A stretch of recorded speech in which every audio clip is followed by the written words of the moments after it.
Batman and Superman World's Finest 32. Mark Waid writing with Adrian Gutierrez on the art.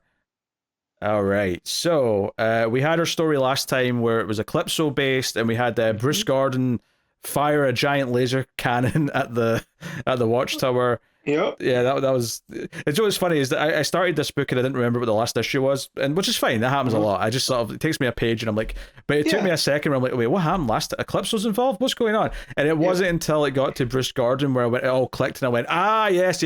I remember all this now.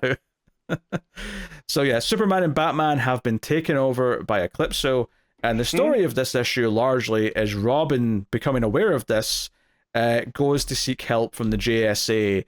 And various members of the JSA take on Batman and Superman separately and find different ways to break them out of the Eclipso control. And that's pretty much the whole issue, really, that summed up. But obviously those fights and how they do it and what characters interact with what either Batman or Superman is part of the fun. But here's a question for you, Matt. Yes. So Robin, when he gets out of the Batcave and he finds Batman and Superman taking over with Eclipso, and he sort of puts on these goggles to sort of see what they're doing with the computer. Is it just me, or did that really make you think of the goggles from Jurassic Park? 100%. Put those down. Are they heavy? That means they're expensive. Right? Yeah, it's just obviously the Robin color scheme plus these big goggles just makes me think of those Jurassic Park goggles. Just a weird little thing. But yeah, so yeah, JSA gets involved. They split up into two teams.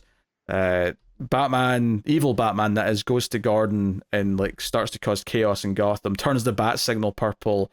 And actually, the nice touch that I liked here is that there's a couple of panels of the bat signal slowly like becoming eclipsed, like Eclipso. Thought that was a nice touch. Good. Really nice touch. Good. I also love that Babs is there with Gordon, and she's like, oh, he's not coming. But she's not Batgirl yet, right? But she is wearing a Wonder Woman shirt. Yeah, so I do like that she has some ties right there. It's wearing a Wonder Woman shirt. It's fun. I wonder if after he does Batman and Robin Year One, if he's got plans for a Batgirl, not Batgirl Year One, but like the equivalent of that for her, just because he's teasing her here. But I could just be a nice little reference. Yeah, we get a fun Spectre appearance too. Yeah, Spectre's here to help fight Batman Eclipso, along with Hawkman and who else we got here? Dr. Midnight is there. And Sandman. Yeah.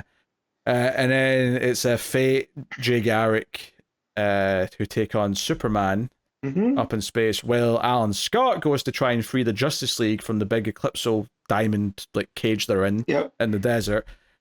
So, I mean, I think... honestly, it's the thing I always say about these World's Finest issues is that it looks gorgeous and it's a fun read, but it's not like super deep either. Like it has a lot of fighting. It's a lot of the characters taking on these evil versions of Batman and Superman. By the end of the issue, both Batman and Superman are like snapped out of it, so it kind of accomplishes what it was doing. I guess the most interesting part before we get to kind of how it ends is that to snap Batman out of like the control from Eclipso, he makes Batman think that he snapped Robin's neck. So we get this really dark panel of like, basically as if the Spectre with telepathy just snaps Robin's neck to the left. So we get like the neck just like completely like perpendicular. And it's like, whoa, what's going on? Like that's super dark. And then Batman screams and the Eclipso leaves him.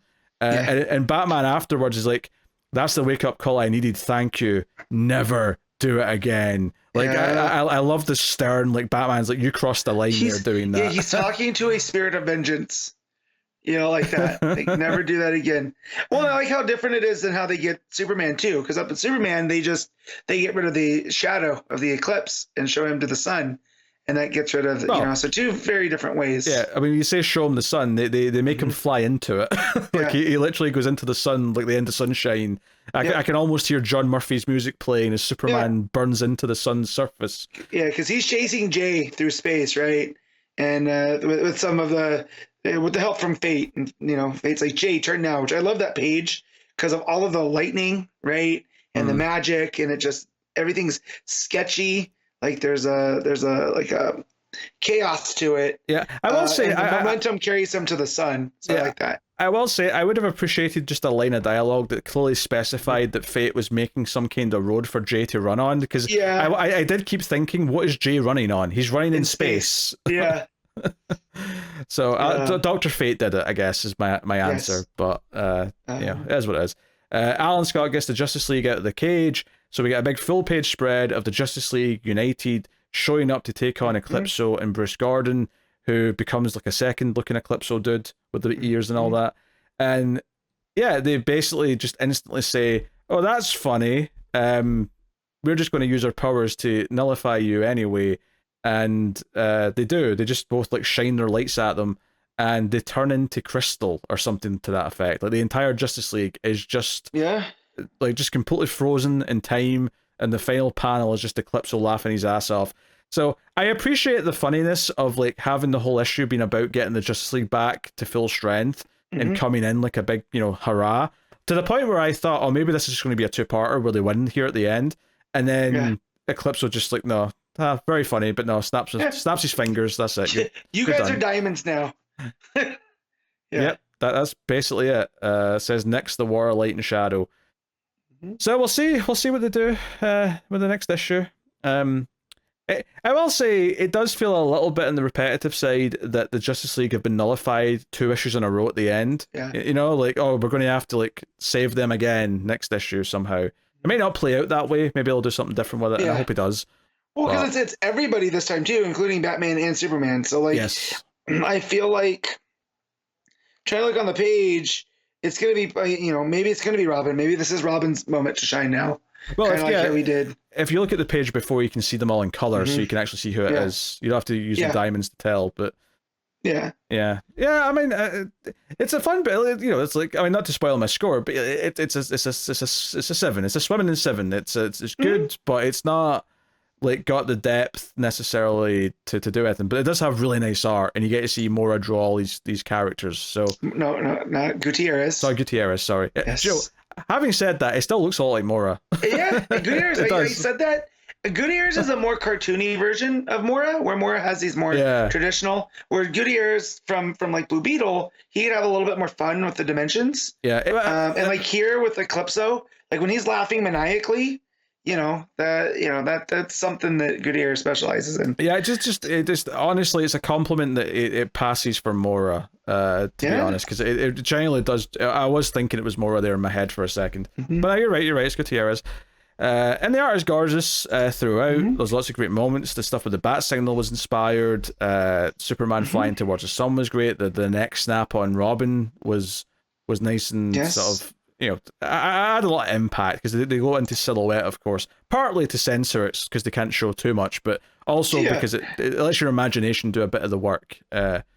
So yeah, I mean, it looks gorgeous. It's a fun read, but it does feel like a lot of this book has done in the past. It doesn't feel like it really matters that much, which is such a weird thing to define. And when does a comic book feel like it's important or not? But this book definitely has this weird, like, we're on this line of not feeling that important, but just being fun. Yeah. So, mileage may vary, but I already gave my rating, Matt. What are you giving it? I'm going to give it 7.5.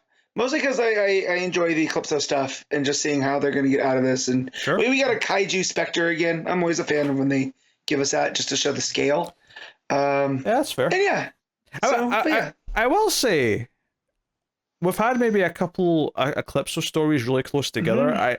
I was feeling a little bit of Eclipso fatigue in this issue where I'm like, you know what, I'm ready for Eclipso to be gone for a little while. Yeah. I just like how different he is because he shows up and he's a traditional kind of Silver Age-y villain where he has these, big take over the world type stuff. So to what end, we don't know. Eclipso just wants to take over the world. Yeah. And he's going to do it through darkness. So. I can't even tell you what the last book I saw him in was, but it felt like it was quite recently. So. Yeah.